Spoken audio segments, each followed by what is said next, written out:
And I don't want wood to We here at reverb. Apple want you to sound amazing when you're doing your Goo Goo Dolls cover. That's Tim Cook. That's Is their that how he CEO. sounds? He's very southern. Kind of like that. I can't do a good voice. I don't know if I could say I know his voice. I'm really good at doing voices when no one's around.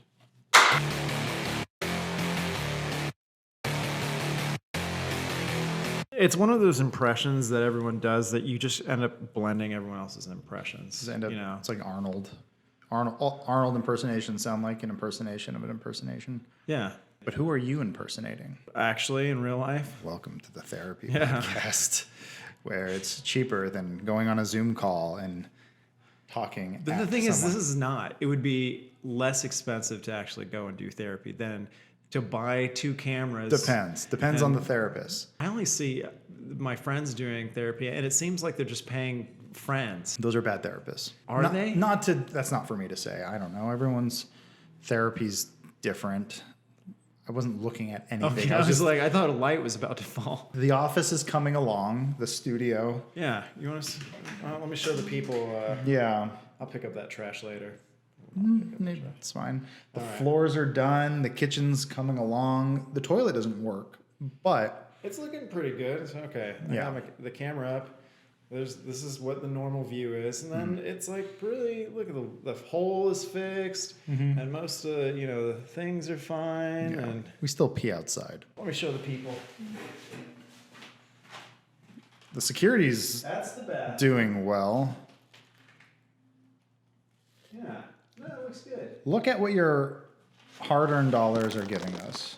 Why does your phone have a giant hole in it? Well, I was working out. Riggs came in, with his tail wagging as it does, and I had this balanced on a box of like old stuff that I don't know what to do with. And inside that box is a present someone gave me of a rooster that it was for when I joined Rooster Teeth. She got this for me as a present. It's like this welded rooster that's like someone made in their backyard and painted. It's like pretty, but it's very sharp.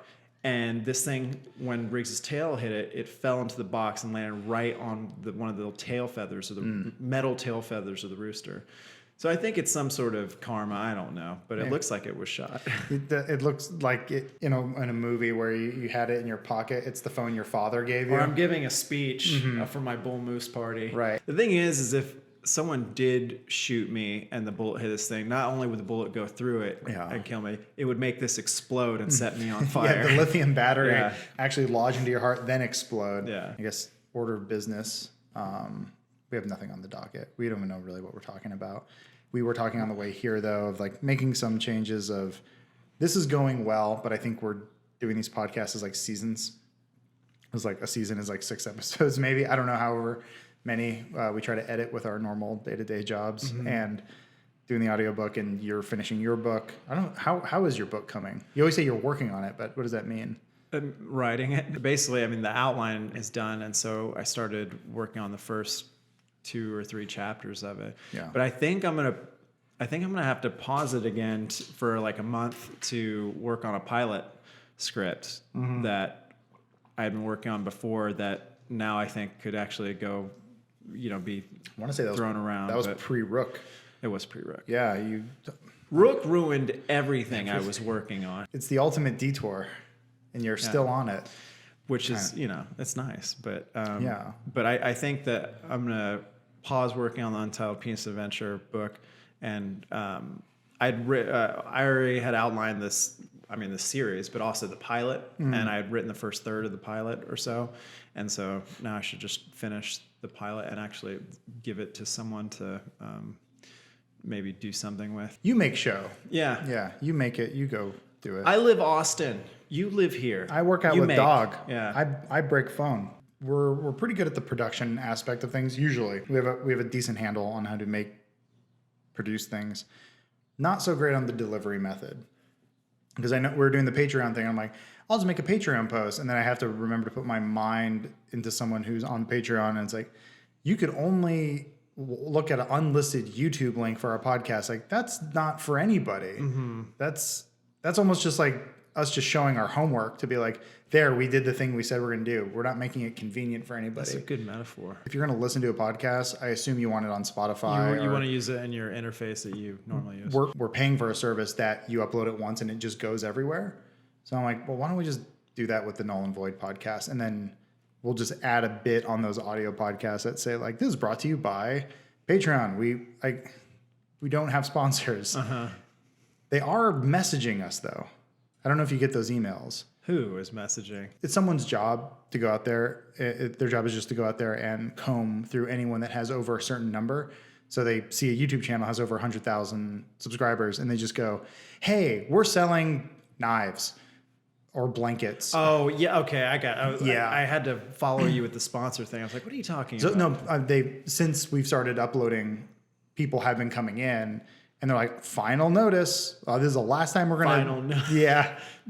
This is the last time we're going to offer you. Company for ads. There's the part of me that wants to be like, I'll talk about you on the podcast and we'll say your name and whatever money you're going to give us, you need to donate to charity. And I'm not going to do your ad read. I'm just going to say that you try to sponsor us. But even that, I think, is it's writing that line a little too much. Well, here's what's going to happen. Goes against everything I You're stand going to for. open up that line of communication with those people, and it's never easy. It's always like some back and forth. Yeah. And they'll be like, well, if you could mention, like, we either don't want you to mention us at all. And if you do Right. now that we've discussed this, we'll sue you. Or when you mention us, you need to mention our new, cutting edge knives that can cut through bone with one swipe or whatever. And you're just like, you get into this whole thing that's like, I don't want to fucking do that. I always imagine it's some pasty white guy, probably in the UK. I always just imagine they're English or something. And they're just constantly rubbing their nipples when someone fucks up, like for those ad reads. And they type in the word make good. And they go, we would like a make good because now they have you by the balls. Mm-hmm. Can you say that? You can't say ball buster anymore. So that's the right. one, which I thought was busting your testicles, but in fact it has something to do with slavery. Right. Didn't know that. I'm learning something new every day. Yeah. They're tweaking our tits. Just milking us Yeah. little by little. And they essentially just own you at that point because they go, well, that's not exactly what we're looking for. And we get 2 rounds of nodes. And then it's just like, at Rooster Teeth, I had to do all the ads, the brand integrated stuff with like Chris, and we had to write all this stuff. We fucking hated it. We were tired of doing it or whatever. Mm-hmm. And Best Buy approached us. I remember this to do this back to school ad, and so we're like, that sounds good. We're hating it, whatever. And we're like, well, let's do this thing where it's kind of this fish out of water story. This kid, kind of comes in and is entranced by this, upperclassman or whatever that leads him around, and it's really a cult he wants him to join, and he's a sacrifice. And Best Buy's like, love it, that's amazing. Right. Proved the concept, proved everything. Spent a shitload of money too. I remember you showed me the video. You showed me. I saw the version that had the Best Buy logo on it. I remember you showed us at like some Mexican restaurant, and they're like, yeah, they approved this. I'm like, okay, so I think what I know what happened. You guys were on a call. Mm-hmm. You got muted, or they weren't paying attention. They were not paying attention, No. and they just heard. So anyway, it's a guy at college cuts out, blah blah blah, and then when it came back, he said, and then everyone's laughing, and then went, love it, that's great. You guys do what you got to do, and they go back to making their fart jokes or whatever. We made this thing that was so horrific, good. And it followed the brief perfectly, but we took the brief to this level to where it was, when it ends with that sacrifice and the heart gets ripped out and then the Best Buy logo comes on over. That was the part where I was showing you guys and you all laughed and you're like, well, I think so. One of you were like, you're going to get fired or whatever. I was like, maybe, but at least I'm not going to have to do these things anymore. And that's exactly what happened. Like, they were so pissed off, but they had no recourse. There was nothing they could do. Like, they actually just paid their out or whatever to get out of the thing or just wrote it off or whatever. Yeah. Yeah. And sales they were upset with us. Everyone was upset with us. Mm-hmm. And they're like, you're not going to, no more of this. You're not going to be able to do this. We're like, yes. Yeah, mission Awesome. accomplished. And then it became a video and it's online. So. Similar situation when we had that Jackbox game. Oh, the one that I was. That you were also in a it. Yeah, part yeah. of. It's like you are this curse that follows Me hungover that was just sitting there. And like, I forgot how that one came about. It was something like it was like a third party. It wasn't even like normal sales. They came to us and said like, "Hey, Sony wants you to play a bunch of games. They have some like bullshit Jackbox stuff." And like it paid pretty well. Once again, I didn't see that money. Right. It went to the company, but it was like that was sort of the unhealthy mindset you're in where like I've been I remember when I were at Machinima and we wanted to run a story that was anti-Xbox, and some executive who had been there for 3 months goes like, "I'm going to give you 1 million reasons why we shouldn't run this news story." And I was like, you used 11 words when you could have used one. yeah. And it's like, I get it. They gave you a lot of money, but you're also, fuck you. I'm going to do my job and you're just going to whatever, sell your snake oil somewhere else. So fuck you. But yeah, just dealing with that sort of stuff, you know, like, I think it was maybe 4 million reasons he said. Yeah. It kept going up. It was also, this was really like, this was Microsoft, like original Xbox One launch stuff. Anyway, sorry. And then fast forward to later when, you know, now we're more trying to facilitate these ad deals and make things happen where we're like, oh yeah, this pays pretty well. And we're just got to play some Sony games.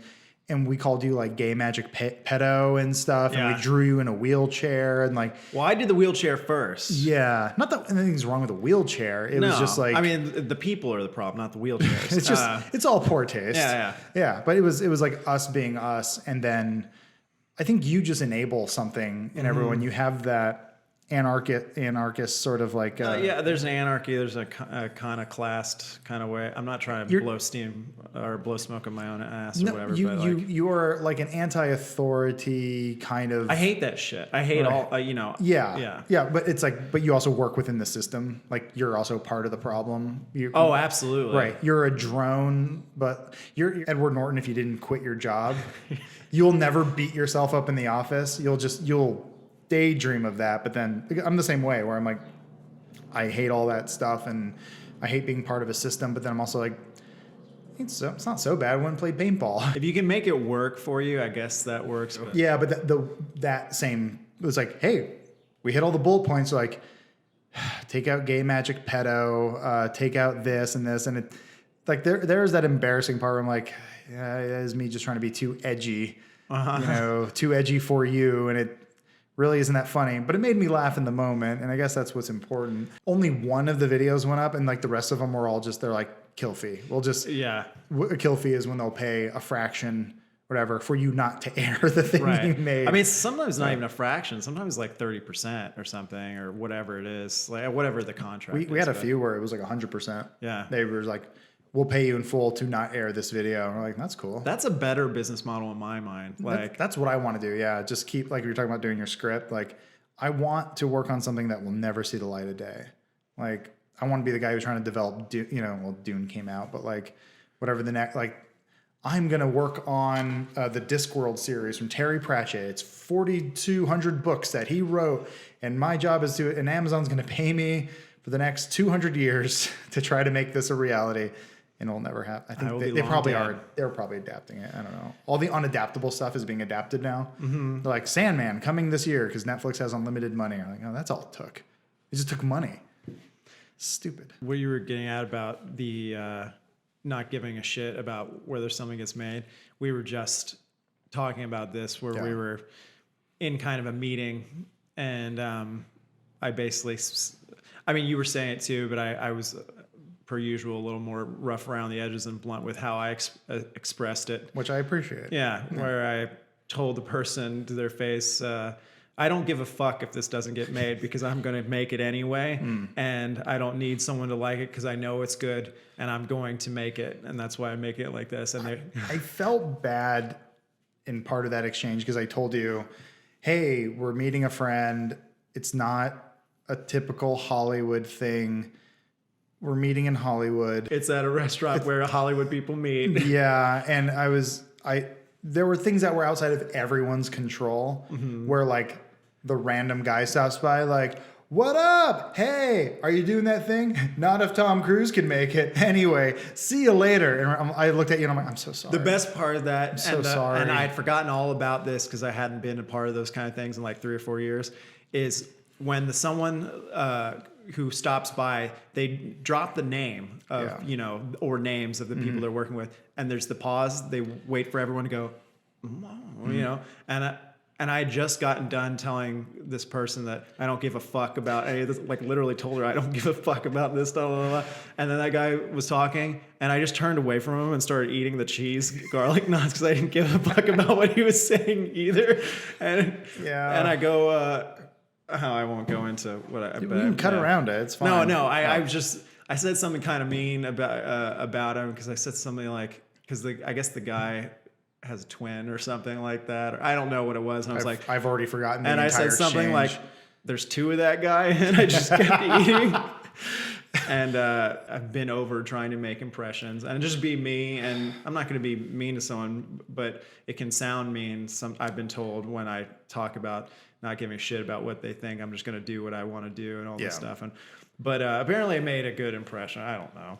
One of the things we want to do is make stuff. Right. And I think one of the things, going in with intention, number one, everything we make, it's like, it needs to just serve that medium. So Rook is a book. Can it be a movie? Can it be a show? I don't know. I leave that to someone else. If someone does come to us and say, I want to give you a big fat check, it's not going to happen. But if someone does, you go, okay, well then about 300,000 things need to change for it to be that thing because it was written as a book. That was the entire experience. This other thing you're talking about is a TV show. You want to make a TV show. We can't make a TV show. Mm-hmm. So you do need to go through some system and have these meetings and talk to people where they go nowhere sometimes, or it will go somewhere, but it's like, you can at least try. I understand that part of it. And like, I won't fool myself into thinking like, oh, you can't not go to these meetings. But I've also reached a point in my career, or whatever you want to call it, where I've been to enough of those things. I know how it goes. I know how the people interact with each other. No one's ever honest with one another. That's just how it is. It's like, I love it. I'm going to talk to you next week about this. No, not going to happen. So it's more, in my mind, in my world, I think, it's more interesting and more memorable if you're like, look, this is the pitch. You let the pitch speak for itself, and you go, I'm going to write this thing. I'm going to do this thing. Someone's going to want to do it eventually. I don't, if something happens with you and I, that is fantastic. If not, that's totally cool too. I don't care. Here's what it is. You like it, come on board. If not, I'm still going to do it. So let's, we can talk or we're not going to talk. Just basically like laying this, being very real. And in this particular instance, which I knew it would be and how it will be going forward, it's disarming because people are so not used to, in LA, New York, kind of the main places, they're not used to that, like, okay, this is you're a human. Yeah, you're actually talking with me and not, and you're not name dropping anything. Or when I ask you in the first 2 minutes of knowing you, what are you working on? What are you doing? It's like, I'm working on stuff. I'm working on this appetizer. That's what I'm doing. There's a car in my garage that I'm thinking about, or if you start talking about real things like that, just completely like it's glazed. We talked about this already in a past thing, but talking about like the kind of, it's like an extended small talk almost or something. Like I like talking creative ideas. I like talking about like potential of like, oh, I had this idea, and like you and I have those talks all the time of just like, I have this idea, and then I relate it to some TV show I'm watching, and then you go, well, no, that's not what I was going for. I'm like, yeah, but it's like that, and then I hang up. Those go over real well. Going back to that, is we were talking about self-worth and, not trying to make yourself valuable to someone else, or not trying to feel like you have to justify your worth to someone immediately, which is so much of this environment and all of this stuff. Like, and people deal with it on all sorts of levels. Like there's, you want to say the LA level where you're sitting at a table at a restaurant that shouldn't charge that much for fucking food. Chow. Whatever we're at, this place. And some dipshit comes by talking about the new thing he's working on with whatever pedophile in Hollywood and all this stuff. And you feel like you have to go like, Well, I'm working on my second book, and I'm going to buy a BMW. You don't have to do any of that shit. Like, you don't have to do any of it. You are worth. The only people you need to be worth anything to are your friends and your family if they're all right. Yeah. But like, you don't have to prove your worth to anyone. You don't have to say what you're driving, what you're working on, or like try and drop a name or anything. Like, you're worth it. You don't have to justify to some strangers. I'm from LA. I was born here, but I don't act like someone who's from LA. Or I think I have in the past where I've gone that kind of schmoozy route where it's like, it's who you know, and I don't like that version of me. And it feels icky. I like the creative. I like making stuff. I don't like the world in which it exists. I don't like the YouTube scene. I don't like the Twitch scene. I don't like online creators. Like I don't like. Well, I mean, like I know, as individuals, I like these people. What I don't like is the hive mind around it.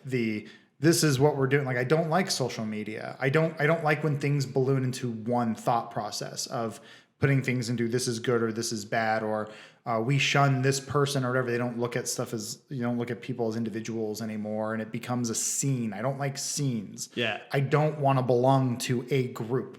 It's really hard to sacrifice your own integrity to fit into someone's box. Or if I'm talking to you, let's talk like some human stuff. I don't give a fuck about the insider news on some production that's about to start or whatever, any of that other stuff. And I'm picking on LA, but people all over the world have to deal with this in some form where they have to like justify their existence to someone else to, feel the self-worth or to feel like they, can progress in life or just, I don't know. We can talk about rejection. I mean, that when we go into these things, we try to have a theme, and Oh, goddamn ice cream. It's a clown. The clown's here. I doubt it'll be picked up on these mics. I hope it's picked up by these mics. I guarantee it's being fucking picked that. up. There's no. It's just a guy. No one buys his ice cream. I think it's just fruit. I'm gonna strangle him. I wish it was just a clown with his other shoe trying to get quarters. No, I just shove that horn down his throat so as he's trying to cry for help, it's going. If you want to lead something, start by saying, this is what I care about. This is what I want to do and why I think you should care about it and you should want to help. Hardly a day goes by that I don't think how fast my life has flown.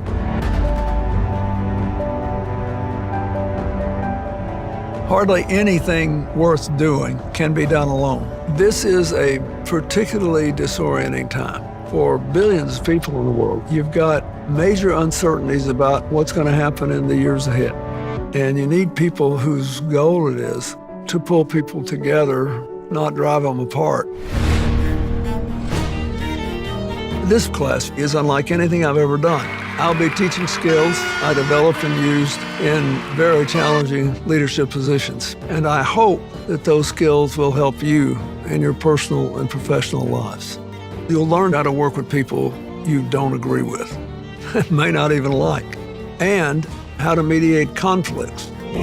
It depends upon what the meaning of the word is. Yes. I have encountered a lot of setbacks. My mother died. I've had a lot of things that really hurt.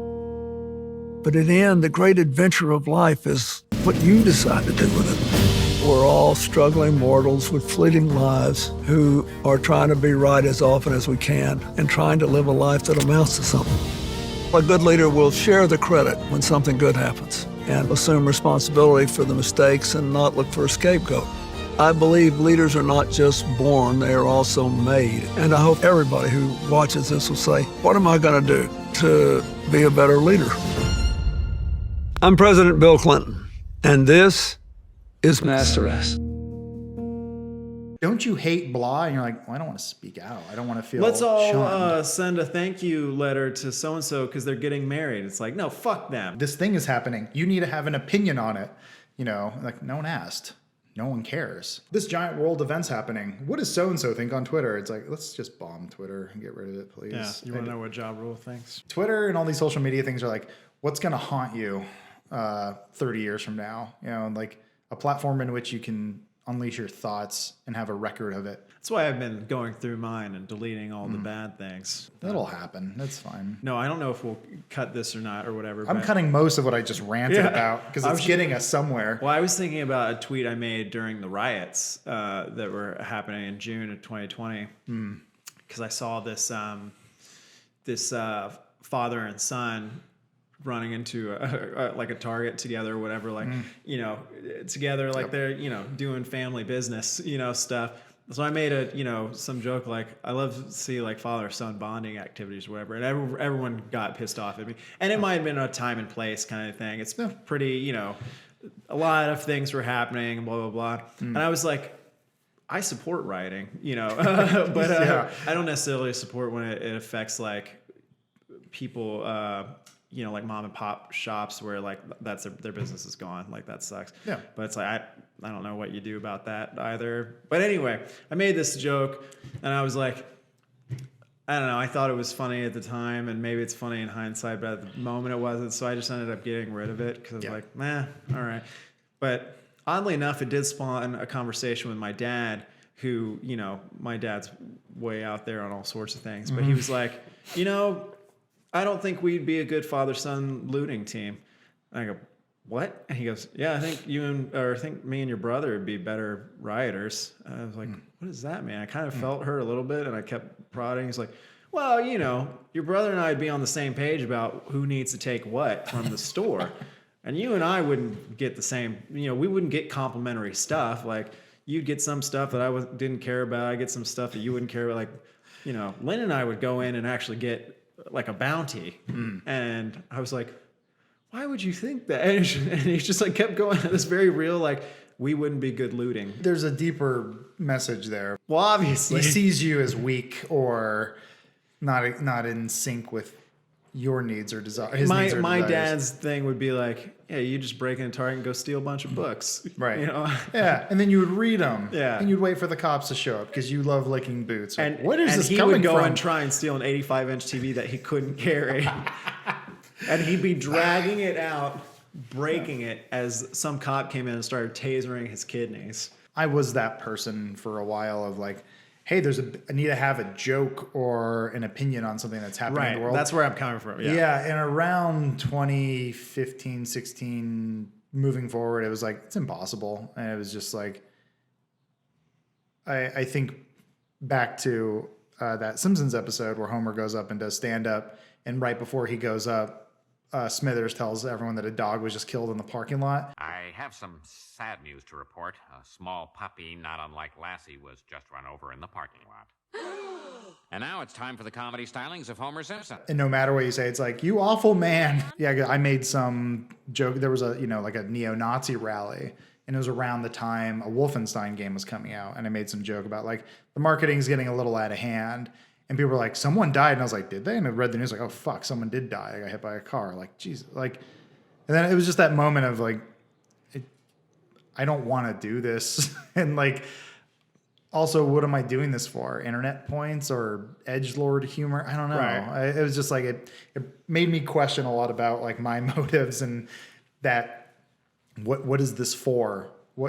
Just a desperate need to seem relevant. It's lessened for me in the last few months that tingle in your spine you get when some event happens or whatever, and you feel like you need to say something about it. Like, I don't get it as much as I used to. I still get it, but yeah, that's why I don't post on Twitter as much anymore or whatever, or just the garbage that comes out. But like, I would get that tingle like, I need to say, you know, about what, because everyone's doing it, and like that's my worth, you know, or whatever, and it was always trash. But I think it was on Instagram or something where they're like, everyone post a black square to show that you're behind this movement, and then people saying, don't do that, it ruined, and then that's the whole like it's swinging too far one way or the other, and I think you lose yourself, and it is a digital mob.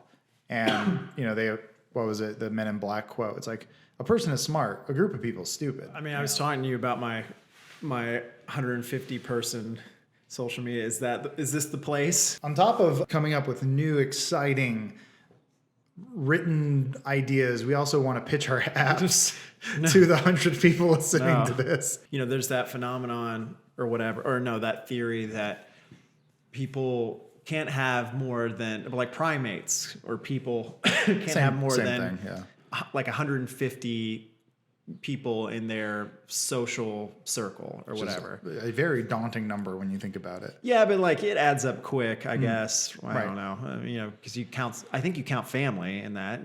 Yeah, it is some scientific study says like we cannot have more than like 100 or 150 people within our community that we can identify with or like have like meaningful conversations with.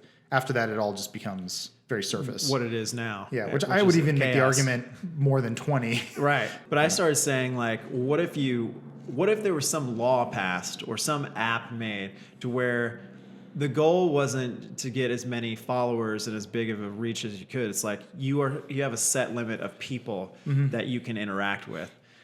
Part of the dystopian version of it that's interesting is the government's like, no, you just have your 150 pod or something. Or I don't know how that works, but you have to apply to move to a different pod or to grow said pod, or it's like on your taxes, you have to list like the people in your group, and then if like it goes over a certain amount or whatever, you get penalized. It's a digital version of China's having too many kids. Yeah, no, that's what you have too many friends and family. Like population controlled, but in a digital space so that you don't mentally burn yourself out or cause problems for it'd really be like government control, because then you could because you could rally together essentially when you have a bunch of followers and stuff. But anyway, but it also causes problems.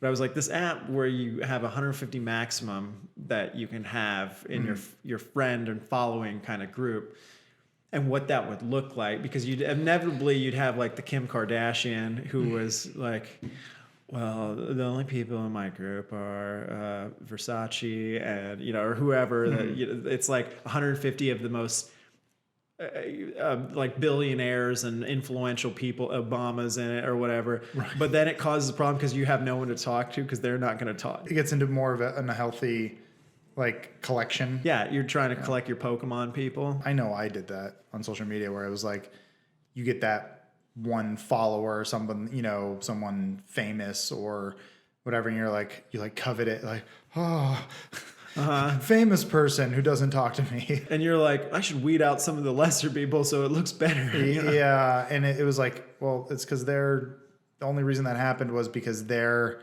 social media person saw your following and thought they could use you or saw that you're connected to someone else, and it's all sick. It's like when I visited Obama's page like a few years ago or something. I was like, all right, follows me. What? And I looked at it and like, his account follows however 700,000 or million people or however many people. It's you and 7-Eleven. They probably found me through the 7-Eleven one. No, I just said a random corporation that would have a Twitter account. What was the 7-Eleven thing? Oh, where I was trapped in a 7-Eleven. And I posted it with 3 or 4 other people. What happened was I was in the 7-Eleven, and this the woman, the cashier, it's me and 4 other people were in there. The cashier goes, "It's my break," and she just goes and locks the front doors and goes into the back room and locks the back room. I think you've told me this. It took us a second to figure out what she did. And we're like, "Wait, she said she's on a break," and then this woman goes to the front doors and goes like that. She goes, "They're locked," and I was like, what the fuck? And so we're all locked in this thing, and we're like, ma'am. She didn't answer. Of course. Didn't do anything. So I take this picture of me trapped in the 7-Eleven with these other people, not even thinking about it. And then it became this meme of someone added some other little caption to it, like, what movie is this? Or like, what if this is like people fall into another dimension or something? And I get fucking tagged on it every week, like with some, those meme accounts that just have their followings because they repost shit. Yeah. And so it'll be another 100,000 people that see this thing, or another 200,000 people, or 50,000, or whatever. And they'll go, "Is this you, Aaron? Is this you?" And I'm like, "Yes, it's me. It's me. Yeah. But you also don't need to respond. But they blow up my phone, and it makes me have a self-worth when I respond to them. Yeah, when you're on a date and you go, they're like, "What's that?" You wouldn't believe it if I told you. Anyway, you want to go back to my place? Well, I'm the meme guy. But anyway, that's why Obama followed me, I'm pretty sure. This conversation started about hating the Hollywood douche elite who name drop. And then I And just here started, you yeah. are. That's what you should have followed up with. You're like, by the way, Obama follows me because I'm the 7-Eleven. He's walking away. You know, like with your cheese truffle fondues hanging from your That wasn't that good. bottom lip. I was starving. It was fine. It was pretty good. No, exactly. You fall into that thing, and it's a conscious effort to try and be present and real. And The problem I'm still overcoming, because I still have monkey producer brain. When you're telling a story like that, my stupid brain went to, where was I trapped? Because that's not being present. That's no, me. you weren't listening to my shit. Because you've already said it. You've already told me. I know. You tell me all the time. And I always tweet you and ask, is this you? Yeah. That's the unhealthy part of my brain going like, how can I one up you? And I hate that. I do it too. Yeah, I think everyone does it on some level. Yeah. When the correct response is, I should look at you in your face so you see the whites in my eye so you know I'm not going to attack. Yeah. That's how the gorillas do it. Follow up And I follow up questions. questions like, how did you get out? How is Obama? Like a good therapist would be. Instead of this therapist just wants to talk about their own stuff. How did that make you feel? It made me feel that time's up. Must have been hard for you. Can you Venmo me Yeah. Same time next week? let's end there. Let's save this for Yeah. Oh, we got a lot more to dig Yeah. into. I know it's about 7 minutes early, but if we get into this now, we won't have enough time. So. Yeah. I will say with therapy, we joke about it. There's a stigma with it. Yeah. Yeah, totally. It comes mostly from me. I think The Sopranos tackled it pretty well. Yeah. I've heard the story about therapists who will they'll hear your story and then they'll do the thing like, oh my God, I went through something just like that. Like, that's not what you're supposed to do. You're supposed to ask me questions. This is my time. I'm paying you so I can talk through my stuff and you're helping me. But just the other night, I realized how much of my unhealthy behavior, when and where it occurred. Because yesterday I didn't sleep well. I've been sleeping a lot better these days. But I was in this like 10-year stretch of just bad sleep. It was because my poor choices were causing me to stay up at night. And I was reliving basically shame and guilt and all this stuff over in my head. I had I hate to say triggered because it gets overused, but something was triggered in me yesterday where I'm like, I'm in this really bad state right now. And I was having this fear of feeling bipolar where I was driving back from work and I was just down. I had this feeling of where like that feeling where you want to just crash the car into something and you just want it to all go away. Cause you're like, there's this really unhealthy voice in your head saying, you're in pain. How can I help you? Through work, I found out that's your internal family system, that there's something trying to protect you by hurting you. It makes no sense. But this is a very common thing. When I was driving back, you texted me and said like, hey, I shot the thing. You don't need to pick up fabric. And my brain went from sad to happy, where I guess that's dopamine or something. And I was in this really bad place just yesterday of being like, is that bipolar? And it's questioning all these things about myself. And then realizing, oh, this is all coming from a lack of sleep. This is my body and mind fatigued and not in a safe place. And I was in that state perpetually for about 10 years. I was constantly numbing out with either Sequel. I was going to say chemicals, liquid or otherwise, or just visual stimuli, whether that's like pornography or video games or things that just like it would take me from the low that I'm in to this high. And it was just this constant imbalance. And through therapy, I have a better understanding of that.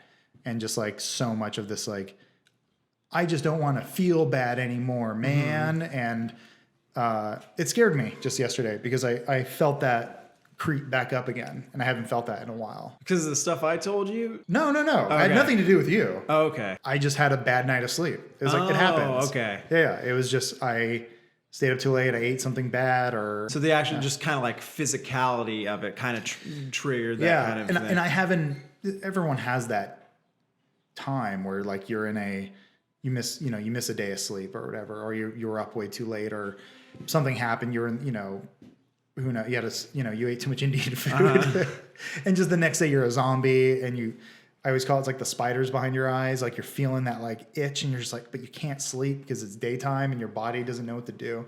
I had that kind of flashback yesterday and then like I had to like pick myself up and go to work and I'm just like, And then I'm like, oh my God, this was me. I was this for a long time, where I was pretty much a shell. And I was like, it scared me. But I've been working through that a lot in therapy and other like group recovery work, and just being like, oh my God, that is not a present human being. No. So same time next week? Yeah. Okay. I'm just glad that it wasn't triggered by like the funny situation that I was put in yesterday. No.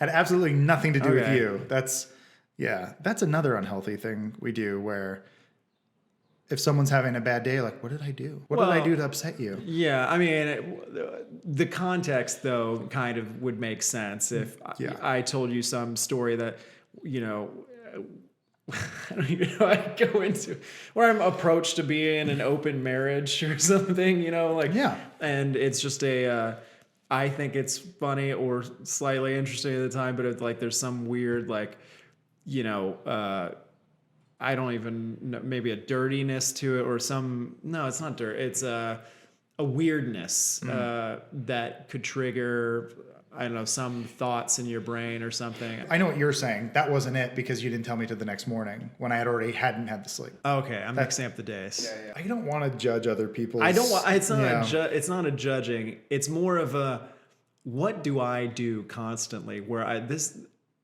is the second time this year that this has happened. You ever thought about just being a gigolo? Yes. Yes.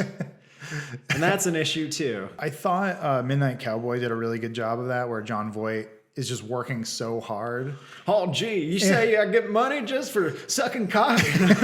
Well, because he finally gets a woman, Yeah. like an older, rich woman. And she's like, well, thank you for that. And he's like, and payment? And she goes, no, I'm not going to pay you. He's like, I am a John. And she's like, and I was a lay, so get out of here before my husband comes home. Yeah. And it's just all, you know, then he has to get a pimp, which is, you know, Dustin Hoffman. Yeah. With rocks and issues. Some sort of TB or whatever he has. Dies on the streets of New York. Yeah. Or he dies on a bus. Oh, that's right. Yeah. You could be Jon Voight.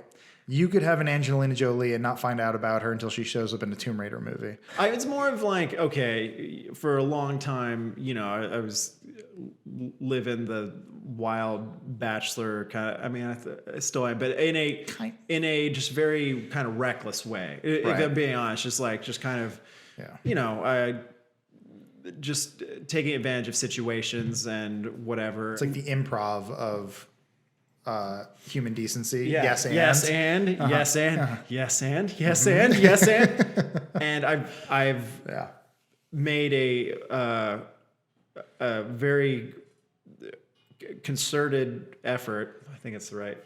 Conservative effort. No, I've definitely made a strong effort and changed a lot of things about my life in the last few years, couple years, 2 or 3 years. To not be down that path anymore of just, you know, playboyism or whatever the case is, not to look into too much how the sausage is made. And then when things like that happen, I go, well, what am I doing?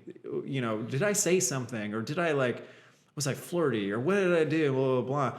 And I don't think it's not always. No. No, and I don't think that was the case in these instances as of late, since I've changed and changed my, you know, try to be a different, you know, kind of person. Yes. Anyway, that leads into what we'll talk about, where I was propositioned. And you will always be propositioned. Which is fine. Until one day it won't happen and you'll feel your self-worth diminish, which is not where I think you should attribute your value. I'll look into a mirror and not see that woman or her husband over my shoulder brushing their teeth. You are more than the piece of meat people make you out to be. You are more than flesh and bone. You're a mind that can think of creative ways of what you can do with that flesh and bone. What a stupid, unrelatable problem to have. But it's funny, and I'll go, talk about it. This is my wild, crazy theory. I do believe in spirituality. I do believe in things we cannot understand. I don't think there's any way to explain a lot of the stuff that's happening in the cosmos. It's too wild. And I don't think we're evolved enough to figure that out. What I do believe in is that there was a big bang. There was a big explosion. I think the universe is constantly expanding and contracting because that is just something that we have here. And I think whatever happens on this planet is happening in the rest of the universe. That's just the laws of the universe are the same pretty much everywhere. Getting to that to try to make it relatable, if we all started from the same mass that exploded, it means there's something that connects all of us.